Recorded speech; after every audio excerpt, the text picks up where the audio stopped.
Hola, Pati. Hola, profe, buena tarde. Buenas tardes.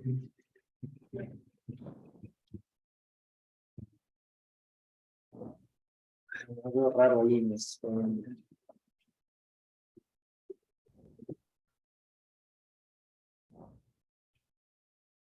A ver, corríjanme, ¿en qué nos quedamos la sesión pasada? Pues ya estábamos en la sucesión testamentaria, concepto de testamento, elementos del testamento como tal, y su definición ya como un acto jurídico. Ajá, sí es cierto. Ujú. Muchísimas gracias. Buenas tardes, Carmen. Ya se fue.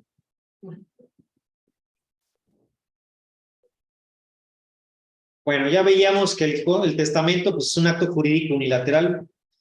Es importante aprenderse qué es un acto y qué es un hecho jurídico. ¿Sí se lo saben? Futuros abogados, es importante que sepan que un acto jurídico, cuál es y cuál es un hecho jurídico. Eso ya prácticamente se los dejo de tarea para que lo consulten. Es importante. De entrada, un acto jurídico es una manifestación de voluntad, hay una intención de producir consecuencias de derecho. Por ejemplo, un acto jurídico que produzca una consecuencia de derecho, ¿cuál podría ser? ¿Podría repetir la manifestación de voluntad? Bueno, ahorita voy a leer lo que está en la diapositiva, pero qué acto jurídico podría conseguir, un ejemplo de un acto jurídico que produzca consecuencias de derecho? ¿El matrimonio? El matrimonio, ¿no? La adopción de un hijo, ¿verdad? La muerte es un acto jurídico, es un hecho jurídico. Es un acto de dos voluntades. Pero produce un hecho jurídico, pues es la muerte, ¿no? Que es algo que tiene que ver, pues es natural, ¿no? Pero sin embargo, produce consecuencias de derecho porque ya se convierte en un acto jurídico lo que es ya el reporte de ese fallecimiento, ¿no? Digamos que la consecuencia, ¿no? Ajá. Que la norma jurídica sancione esa manifestación de voluntad. Por ejemplo, cuando se compra una casa, ¿no? Que se hacen escrituras, ¿no? Yo te vendo, tú me compras y hacemos la escritura, ¿no? De compra-venta. Entonces ahí va a haber es un acto jurídico, ¿verdad? Va a producir una consecuencia de derecho. ¿Cuál sería la consecuencia de derecho? Que voy a ser el titular y propietario de ese bien. La norma jurídica sanciona esa manifestación de voluntad. Claro, la norma jurídica establece, ¿no? Que la compra-venta. Que tenga un objeto, o sea, producir consecuencias de derecho, o sea, el objeto es producir consecuencias de derecho, o sea, que tú ya no tengas la propiedad de ese bien y que yo sí la tenga, ¿no? Bien. ¿Y el hecho jurídico? Ah, pues ya les dije que les toca a ustedes investigarlo.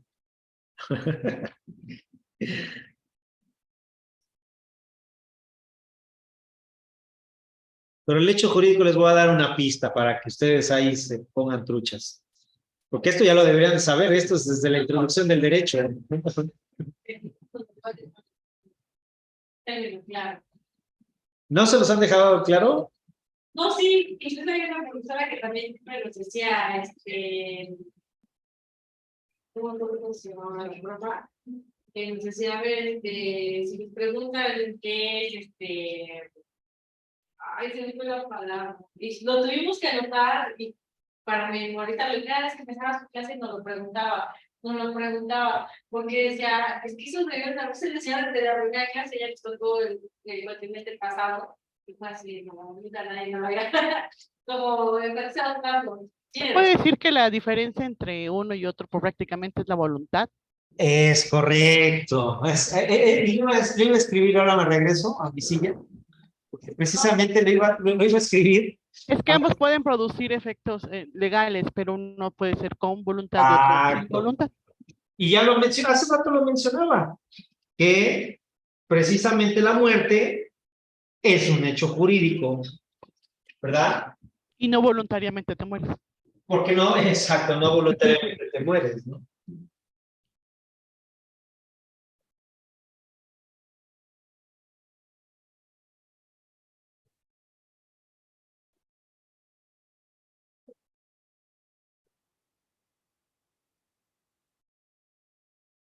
Gracias. ¿Por qué? ¿Por qué? ¿Por qué? Bueno,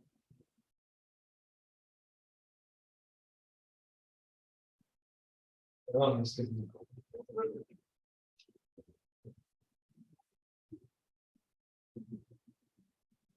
Los hechos jurídicos tienen consecuencias legales.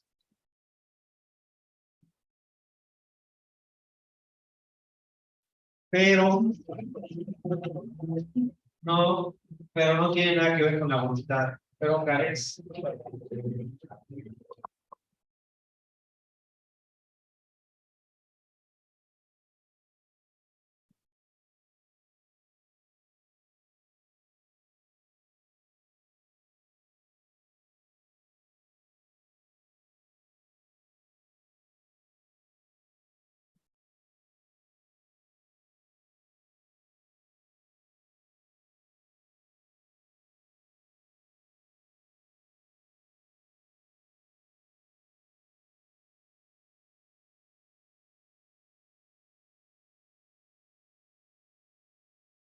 El acto jurídico también produce consecuencias legales.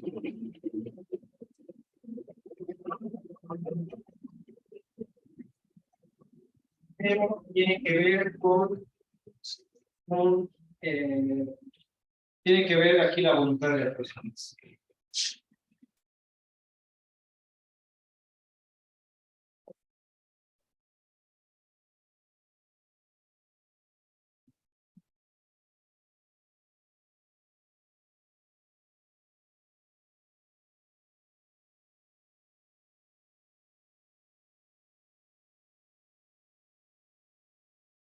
Ok, entonces para diferenciar, tengo que hacer voluntad y el otro no hay voluntad. Exacto, aquí vamos a poner un acto jurídico, un contrato, ¿verdad? Contrato de compraventa.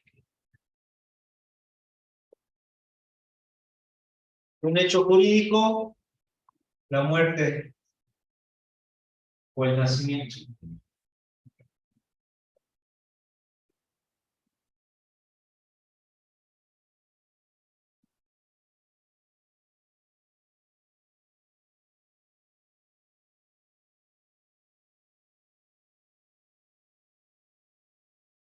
Bueno, ya veíamos que es un acto personalísimo, revocable y libre. Personalísimo porque no puede ser elaborado por alguien más, sino por nosotros mismos. O sea, no puede haber un representante.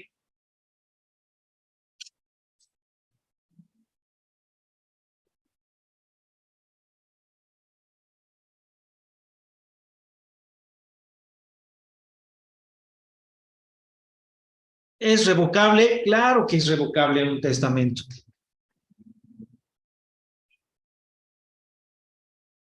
El testamento es un acto revocable. El testador no puede, el testador celebrar pacto o convenio por el cual renuncia a la facultad que tiene de revocar el testamento. Pues tal pacto no solo implica renuncia, sino restricción o modificación. Es inexistente por una imposibilidad jurídica. El testamento es un acto libre, no puede el testador obligarse por contrato o por convenio a no testar o a testar bajo ciertas condiciones o bien transmitir por testamento solo parte de sus bienes y reservar otra parte para sus herederos legítimos.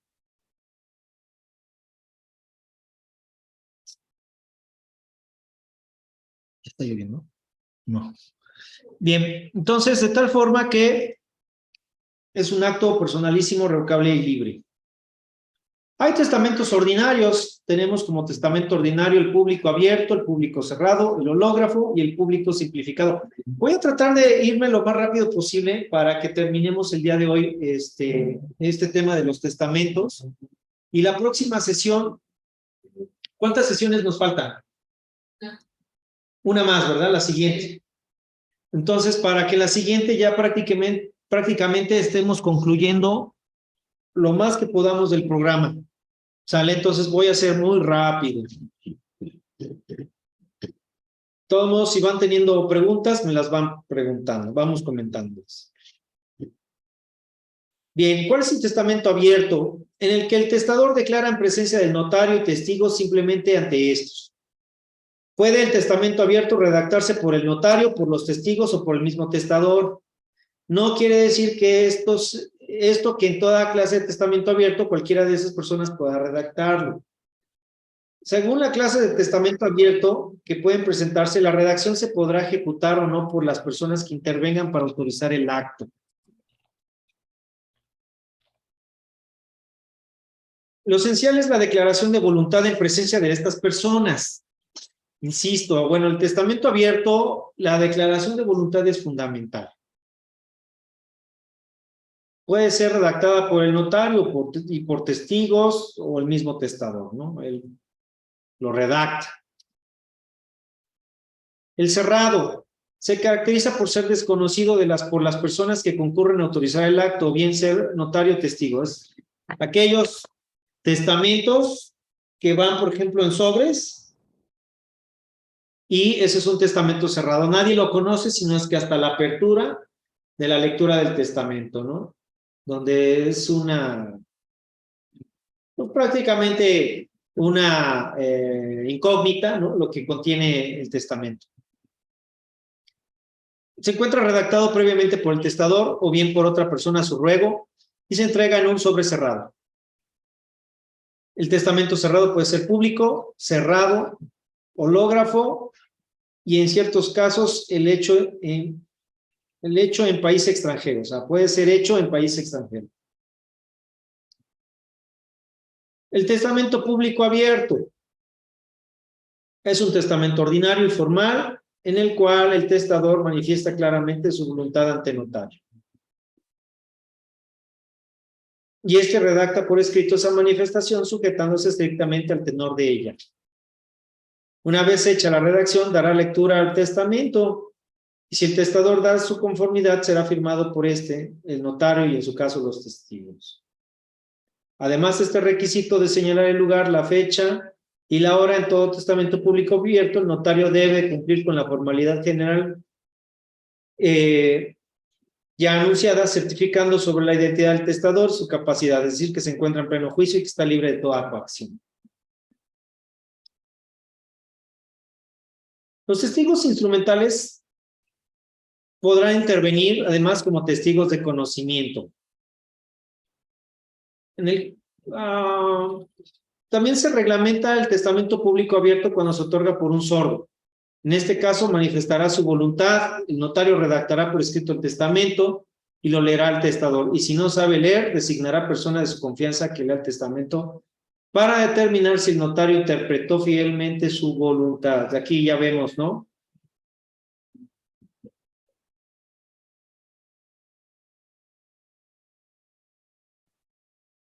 Perdón.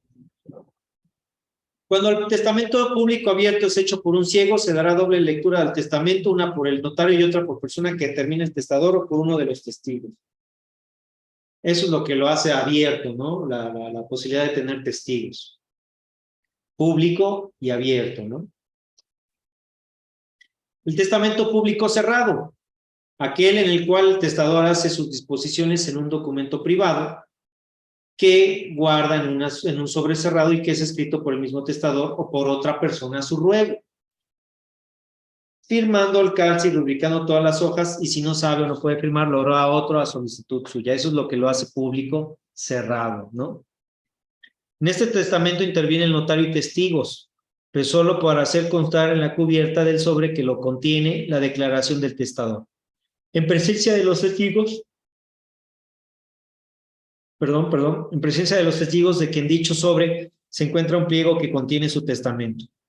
Tanto el testador como los testigos y el notario deberán firmar en la cubierta y este último pondrá su sello y timbrará el sobre de acuerdo con las disposiciones de la Ley General del Químico. Se tragó.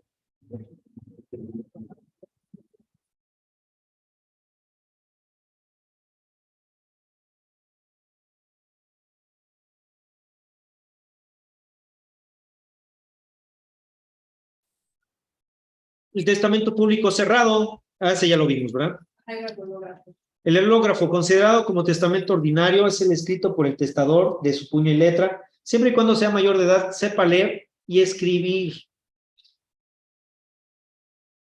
Es el testamento ordinario que conocemos, ¿no? Por el testador. Notariado. El testamento debe otorgarse por duplicado, ahorita vamos a ver, y guardarse en un sobre cerrado cada uno de los ejemplares. Se presentará ante el director del registro público, que es lo que la hace diferente, ¿verdad? Y se manifestará ante dicho director y en un presencia de un testigo en que ese sobre se contiene el testamento. Vas al registro público de la propiedad, dices, bueno, vengo aquí a redactar mi testamento,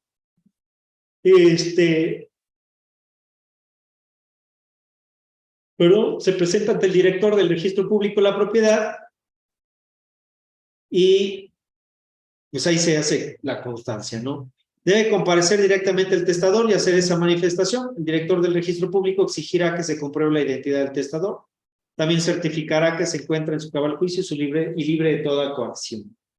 Una vez cumplidos estos requisitos, hará constar que uno de los sobres contiene un pliego, según declaración del interesado, en el cual se encuentra manifestada su voluntad, quedando depositado ante el citado director. En el otro sobre se consta en este último que se entrega al testador y que contiene una copia del testamento según manifestación de este. Testamentos especiales. Fíjense que aquí hay unos muy interesantes. El testamento privado es uno especial. Puede ser escrito u oral, en ambos casos es válido. Pero para que se acepte la manifestación verbal se requiere que haya una imposibilidad absoluta de que el testador o los testigos redacten por escrito las cláusulas del testamento. No sé leer. Bueno. Pues no puedo escribir, perdón. No puedo redactar. Pues bueno, pues hay alguien que lo puede hacer, ¿no?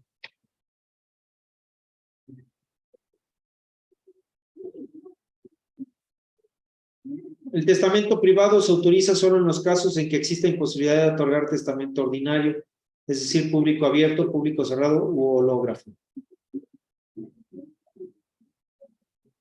O sea, oral, ¿no? ¿Sabes qué? Estoy en mi lecho de muerte, tengo que expresar mi testamento, ¿no?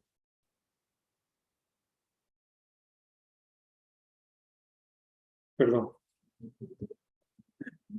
Yo no sé qué me dio. Los testigos que concurran a un testamento privado deberán declarar circunstanciadamente el lugar, la hora, el día, el mes y el año en que se otorgó el testamento. Eso es importante. El lugar, Puebla de Zaragoza, la hora, a las 18 horas del día 20 de marzo del año 2023, se otorga el siguiente testamento. Los testigos deberán declarar si reconocieron, vieron y oyeron claramente el testamento, el testador. El tenor de la disposición, si el testador estaba en su cabal juicio y libre de cualquier coacción, el motivo por el que se otorgó el testamento privado y si saben que el testador falleció o no de la enfermedad o en el peligro en que se hallaba.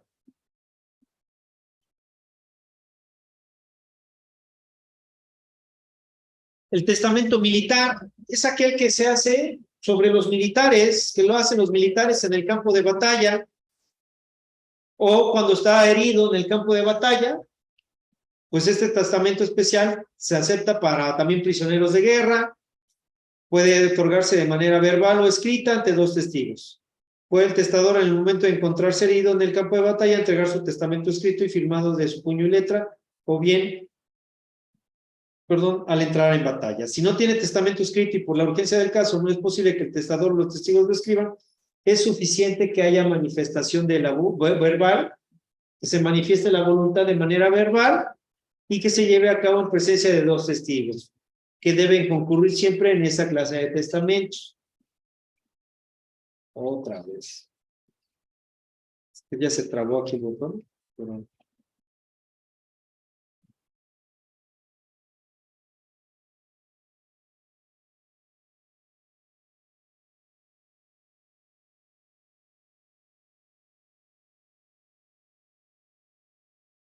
El testamento marítimo es casi similar al testamento militar. El testamento marítimo pues es especial y el testador en alta mar a bordo de un buque nacional, bien sea de guerra o mercante. El testamento debe constar siempre por escrito y otorgarse ante dos testigos y el capitán de la embarcación, extendiéndose 2 ejemplares que conservará el capitán y tomará razón en el libro diario del buque. Se exigen 2 ejemplares, ya que se impone al capitán la obligación de entregar uno de ellos en el primer punto que toque. Si existe un funcionario consular mexicano o un agente diplomático, y el otro lo remitirá al tocar territorio nacional a la primera autoridad marítima, o bien en esta enviará los 2 ejemplares y no puede entregar el primero a ningún agente consular o diplomático mexicano.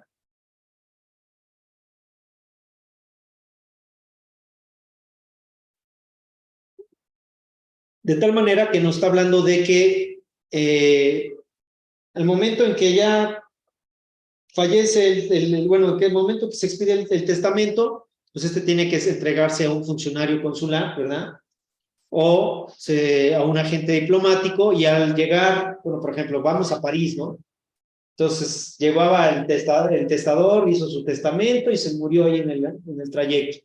Bueno, entonces el capitán tiene que entregar ese testamento al embajador de México en Francia, ¿verdad? Y cuando venga de regreso, ese testamento se lo tiene que dar el capitán a una autoridad marítima.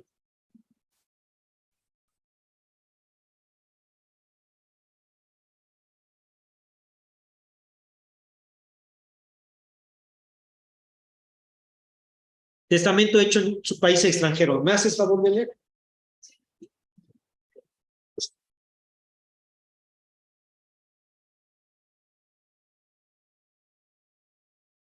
Es un testamento especial que puede sujetarse a las formalidades de la ley extranjera cuando tenga su ejecución en la República Mexicana, o bien puede otorgarse ante los agentes diplomáticos o consulares mexicanos, observando las formalidades de la ley mexicana.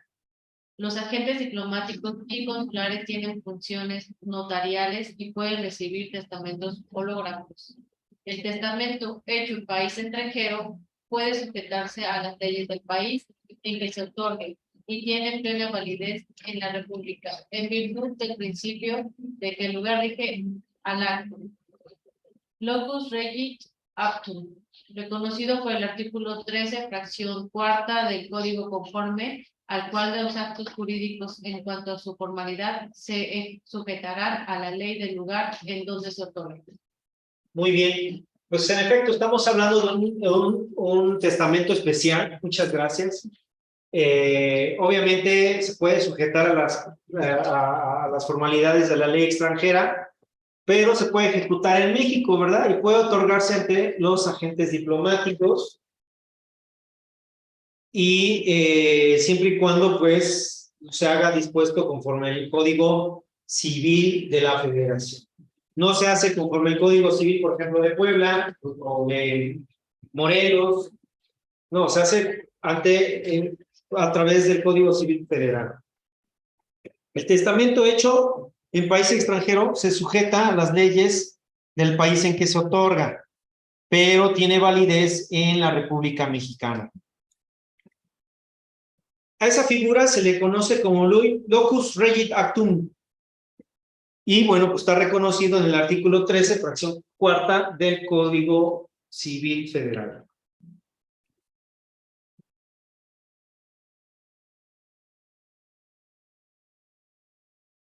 La caducidad. ¿Qué causas originan la caducidad del testamento? Pues que ya se haya muerto el heredero o el legatario antes que el testador.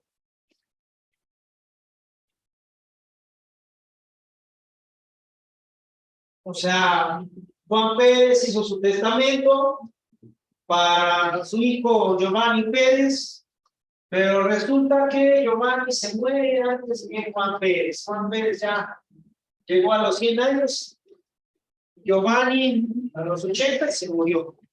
Entonces ahí en ese momento caduca el testamento.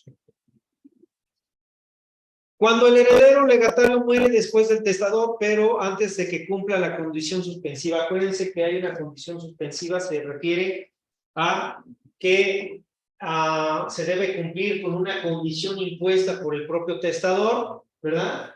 Para efectos de que el heredero o el legatario pues deban cumplir.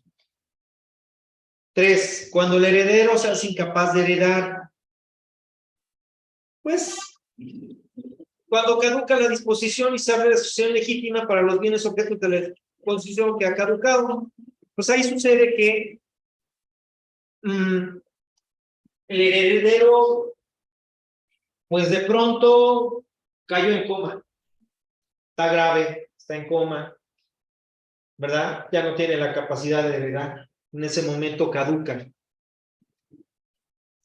Le das mucha mala suerte eso. Hay mucho. Por ejemplo, tuviera 10 millones de dólares que se quedan en la ruina, ya no hay nada que heredar, más que las deudas. Bueno, sí. Sí, claro, las deudas también se heredan. Sí, lo decías tú. Es correcto, las deudas también se heredan. La propiedad, si es que ya no hay. Ya no hay, pero sí las deudas. Cuando la renuncia la lleve a cabo el heredero o legatario, bueno, pues en ese caso la renuncia la lleva a cabo el heredero o legatario, pues cabe manifestar, ¿no? Que ahí se puede manifestar libremente, yo renuncio a la herencia o eso. a la herencia, bueno, estás en todo tu derecho, entonces de tal forma que ahí entra la caducidad. El incumplimiento de la condición suspensiva. No puedo cumplir con la condición suspensiva y entonces de tal manera que pues el heredero y el legatario pues no pueden tener las propiedades que estaban en el testamento. De tal manera que si no cumple la condición suspensiva, pues simplemente se caduca. ¿Qué pasa ahí? Si ya caducó, pero no cumplió la condición suspensiva, bueno, pues lo que va a suceder es que se abre la sucesión legítima, ¿verdad? Por la parte que caduca. Por ejemplo, o sea, no te dejaron aquí la herencia, pero resulta que te dijeron, bueno, tienes que cumplir con cierta condición. No la cumples, entonces, ¿qué va a suceder? Tu parte va a pasar a la sucesión legítima y entonces ahí sí, la esposa, sí, los hijos pueden decir, no, pues ya lo... Le entran todos. Le entran ya todos, ¿verdad? Es correcto. Sustitución de herederos. Claro que puede haber. Acuérdense que estamos hablando de un documento, un acto jurídico que puede ser revocable, que puede ser modificado, porque al final un testamento puede ser modificado las veces que sean necesarias. Puede ser revocado el testamento también, claro que sí, pero de tal forma que también puede haber sustitución de herederos. Por ejemplo, ya resultó incapaz, ya renunció a la herencia, ¿no? Bueno, pues entonces sabes que hago una sustitución de herederos. No es definitiva el hecho de que hayas nombrado a Juan Pérez, a Giovanni Pérez como su heredero, ¿no? Cuando pues a lo mejor ya murió Giovanni Pérez, pero le puede heredar a su nieto, puede haber sustitución de herederos, ¿no? ¿Y cuál es el objeto? Es evitar que si ya se murió, si es incapaz, si ya renunció a la herencia, pues que se abra la sucesión legítima, ese es el objetivo, evitar que se abra la sucesión legítima, ¿no? Porque puede decir, no, pues es que Vamos, en el ejemplo puede ser, son 4 hijos, ya se murió Juan Pérez, y entonces los otros 3 hijos que ya no se llevaban con Juan Pérez, ¿verdad? Pueden decir, no, ¿sabes qué? Entramos a la sucesión legítima. Y entonces queda desprotegido Pedrito Pérez, que es el nieto, ¿no? Esta sustitución se llama vulgar. Bueno.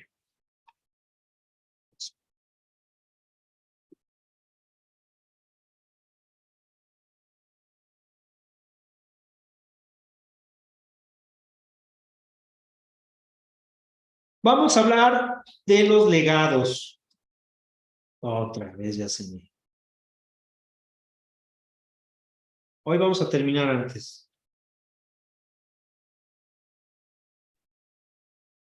Vemos este cuadrito. ¿Qué tipo de legados hay? De cosas corporales, de cosas incorporales, de cosas específicas, de cosa genérica, de pensión periódica, de derechos reales. Hay legados de derechos personales. Hay legados de liberación de derechos personales. Hay legados de crédito, de deuda, de derechos personales, ¿verdad? Hay legados de género, de cantidad, de elección, sin fin especial. Hay con fin especial. Hay legados de cosa específica, que estamos hablando de cosa propia, de cosa ajena, de cosa agravada, de varias cosas con obligación de pagar una sola, que son los alternativos, y los de cosa universal.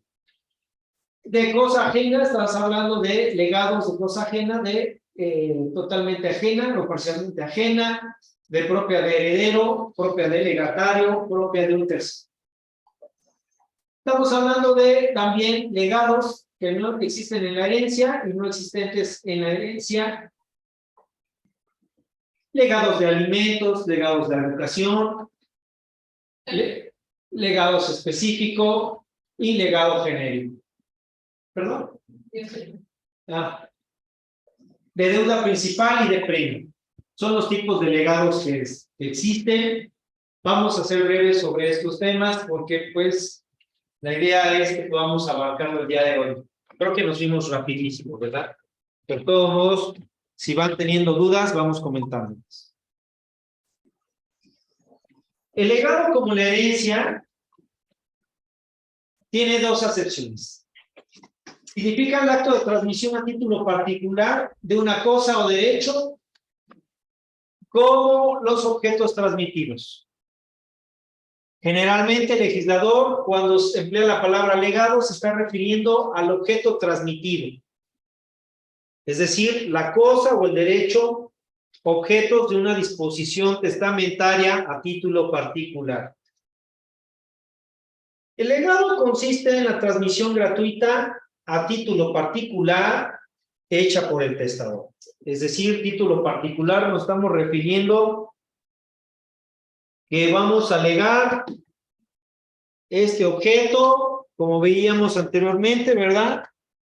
De cosa específica, es esta botella, ¿verdad? De cosa propia, que es mi botella, o bien que forma parte de algo, de otra cosa, ¿no? De cosa grabada, por ejemplo, esta botella está grabada y tengo que pagar esta botella. A eso se refiere ese cuadrito.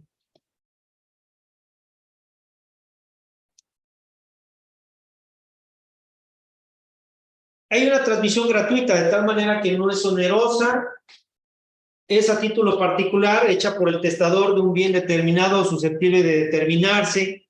Un bien determinado es la botella, susceptible de ser determinado. Por ejemplo, la cantidad de frutos que nos va a dar los árboles frutales que tengo en tal terreno. Que puede consistir en una cosa o en un derecho, en un servicio o hecho en favor de una persona y a cargo de la herencia de un heredero o de otro legatario. cuyo dominio y posesión se transmite en el momento de la muerte del testador, si se trata de cosas determinadas o hasta que éstas se determinen posteriormente.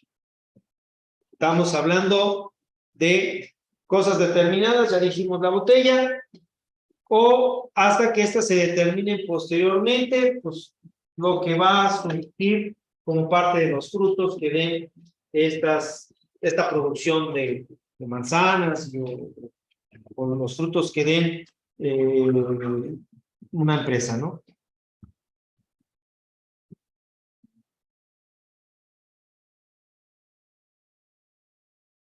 De tal manera también que el legado puede ser también la prestación de un servicio.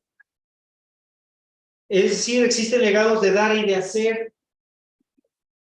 Por ejemplo, yo dejo en mi legado que yo que soy dueño de una escuela primaria, pues decido dejar como legado que esta escuela sirva para darle educación a los niños pobres de Somalia, ¿no? Bueno, esa es la prestación de un servicio, ¿verdad? Entonces esa escuela tiene que darle educación únicamente a los niños de Somalia. Los legados de dar tienen objeto de transmisión de un dominio. Yo te voy a dar esta botella. Ahí te estoy transmitiendo el dominio de esa botella. Pero no tiene ninguna obligación impuesta. No tiene ninguna obligación impuesta. Del uso o goce de una cosa. Yo impongo un legado sobre ti, sobre que puedas usar esta botella. Más no que seas obligado. Puedes usar. Gozar de la cosa. O de un derecho. Que ahí sí ya, la propiedad, ¿no? Ya forma parte. Los legados de hacer implican una obligación impuesta a un heredero o a otro legatario para cumplir un servicio en favor del legatario instituido. O sea, los legados de hacer es una obligación impuesta, ¿verdad? O sea, tú tienes que cumplir con este legado o tienes que cumplir con esta condición para que tengas el legado, ¿no? En los legados de dar, que tienen por objeto cosas, bien sea la transmisión del dominio, goce o uso, suponen los siguientes requisitos. La cosa debe existir en la naturaleza, debe estar en el comercio y debe ser determinada o determinada. Cuando el legado tiene por objeto la prestación de servicios, es decir, cuando es un legado de hacer, el hecho debe ser posible tanto física como legalmente y además lícito. O sea, no puedo dejar un legado de que hoy tu legado es que esta casa va a ser tuya siempre y cuando tú puedas escalar el Monte Everest. Oye, pero pues físicamente imposible para mí, ¿no? Porque me hace falta oxígeno, porque sufro de vértigo, porque alguna cuestión, ¿no?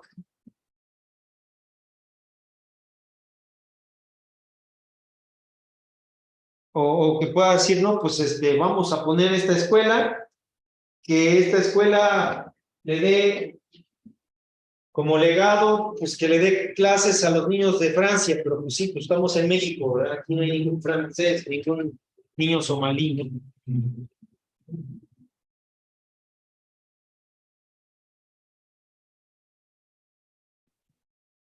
Ahí vemos una lista de las distintas clases de legados, ¿verdad?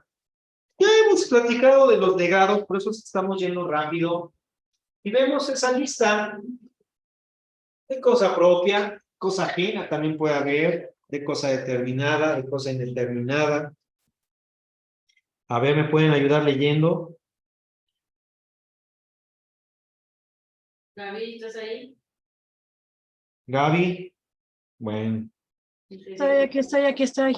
Bueno, dice, A este respecto, en el capítulo referente a los legados, se hace una clasificación comprendiendo clases numerosas y estableciendo reglas especiales para cada clase. Se distinguen las siguientes clases de legados: de cosa propia, de cosa ajena, de cosa determinada, de cosa indeterminada pero comprendida en género determinado, de géneros, de cantidad, de cosa dada en prenda o hipoteca, de un crédito, de una deuda determinada, genérico de liberación de deudas, preferentes, remuneratorios, de alimentación, de educación, de pensión, de usufructo o uso habitación.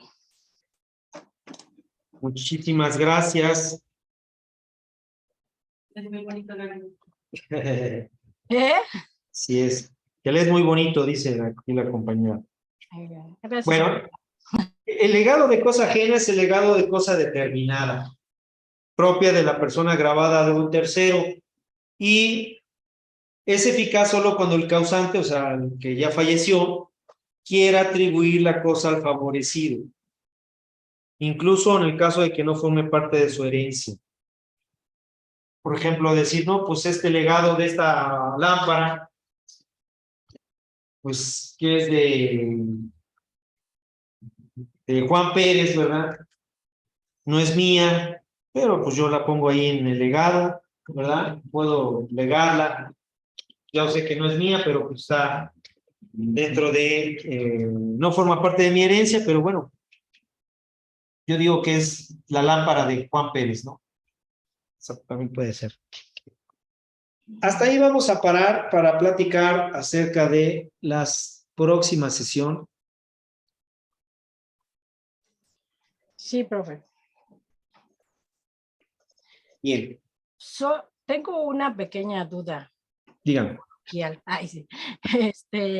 En el tema del usufructo, ya lo habíamos manejado, bueno, en clases pasadas, pero me quedó esa duda que si el usufructuario es el encargado o es el uso y disfrute de la cosa, ajá, pero si él es el encargado de que tiene que pagar predios, agua, construir, no sé, ¿sí o no?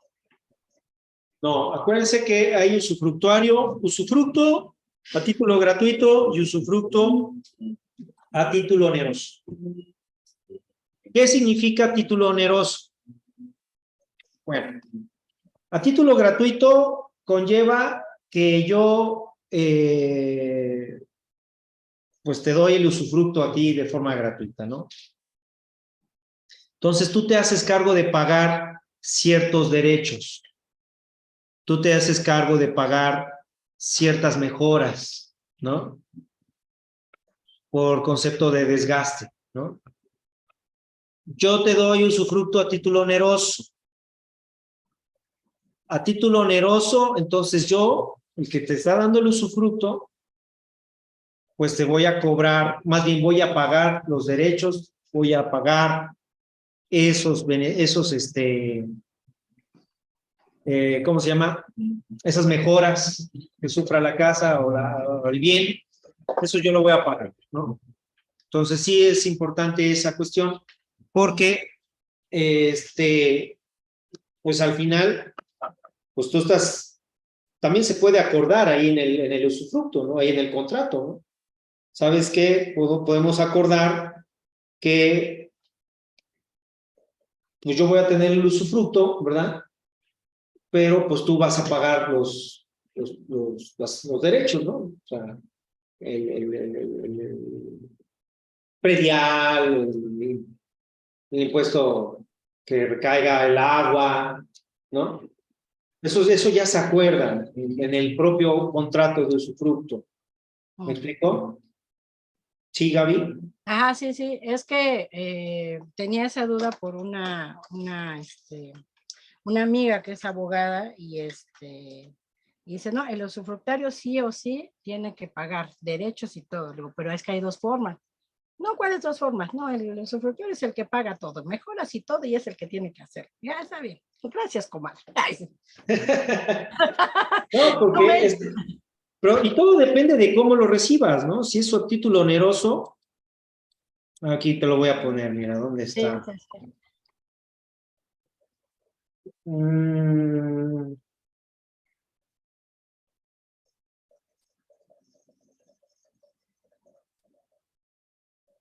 Oh,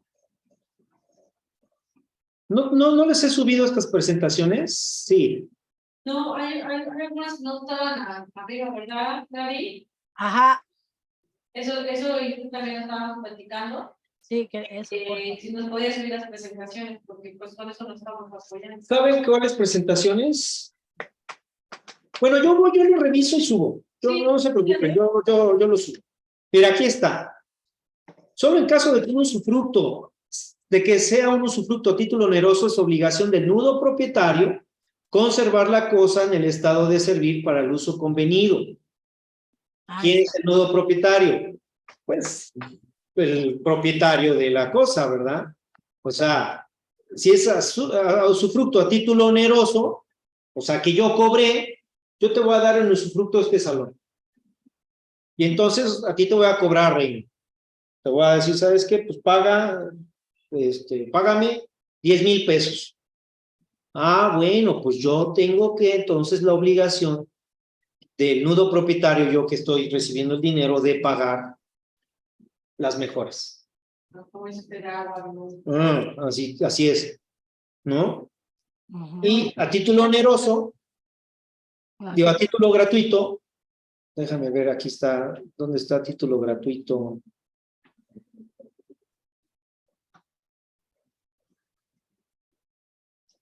Ujú. Ahí está, esa foto de los dientes.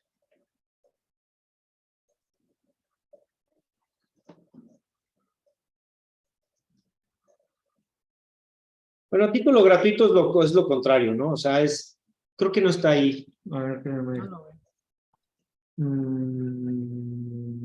Voy a dar un zape a mi comadre. Ay, ¿Cómo? le voy a dar un zape a mi comadre.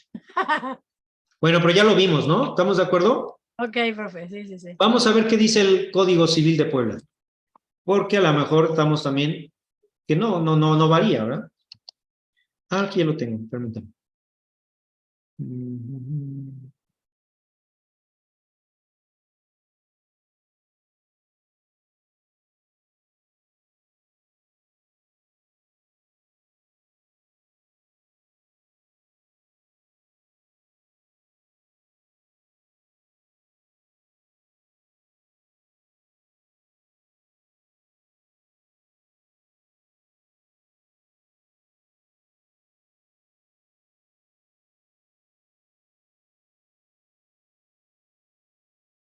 Aquí está. Te lo voy a compartir.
Mira.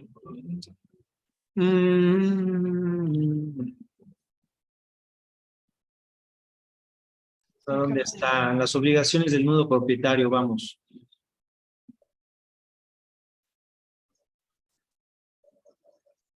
Ah, no están las obligaciones del nudo propietario.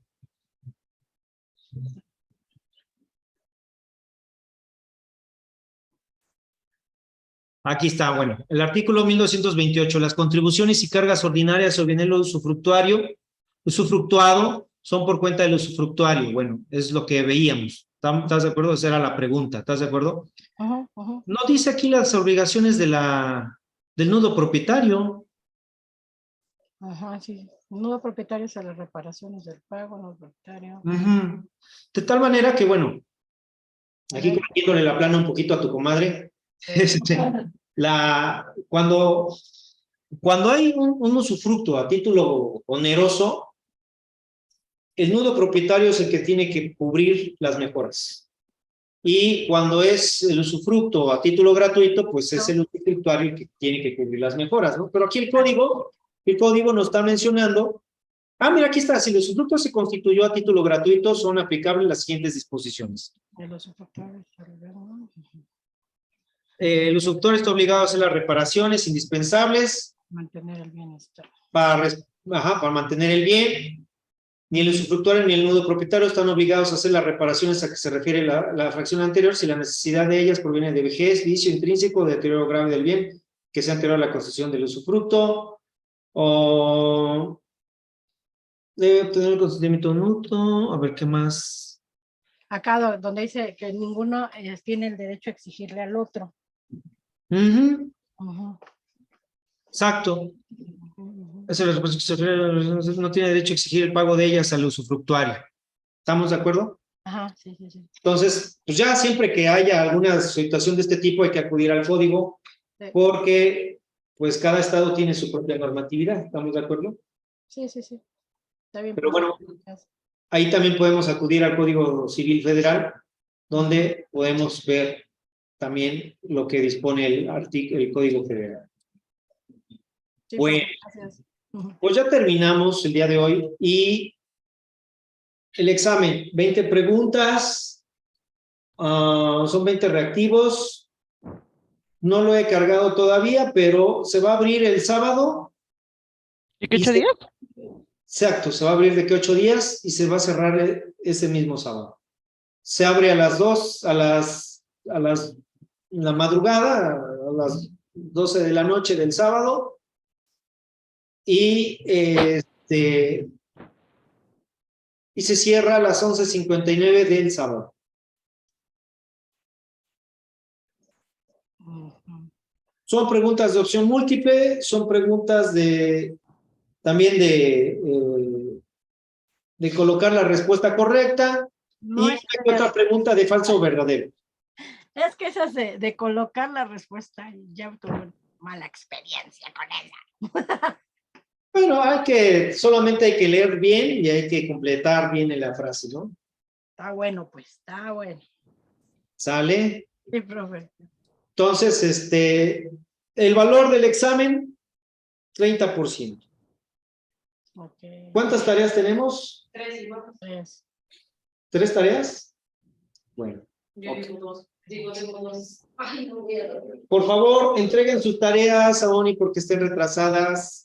la noche es larga, amigos. Nada más que eso sí, mándenme un mensaje, me digan, profe, ya entregué mi tarea, avísenme, notifíquenme para que pueda yo saber. Yo ya la subí, la de bienes también ya la subí. Si quiere, hecho. 246, 75, 246, 75. 70, 350.